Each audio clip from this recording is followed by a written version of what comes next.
berhubung dengan kos perunding projek lebuh raya. Kerajaan negeri ingin menjelaskan bahawa 177.5 juta itu bukan merangkumi skop sewer dan struktural sahaja, tetapi merangkumi lain-lain skop kerja yang lain seperti 1 hingga 10, land survey, detail EIA, quantity surveying, land tunnel design. Jumlah bayaran kepada semua pihak yang terlibat dalam projek jalan-jalan utama dan terowong di Pulau Pinang sehingga kini adalah RM289,987,410.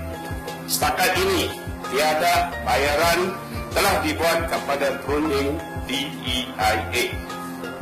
Did you just have a brain fart?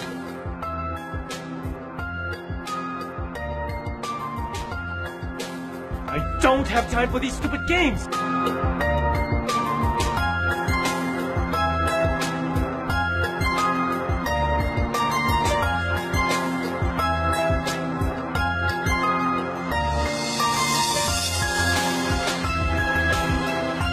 The original project schedule for these 3 roads, when the project was first signed off in late 2013, showed that the construction of 2 out of these 3 roads was supposed to have started in 2015, and by next year it will be completed. However, further checks and also confirmation by Penang government showed that to date none of these roads have even started any construction, any physical construction. We believe that the Penang state government had overpaid by as much as 136 million ringgit. YB Lim Hock Seng had confirmed that a total sum of 208.8 million has already been paid to the concession holder using state land.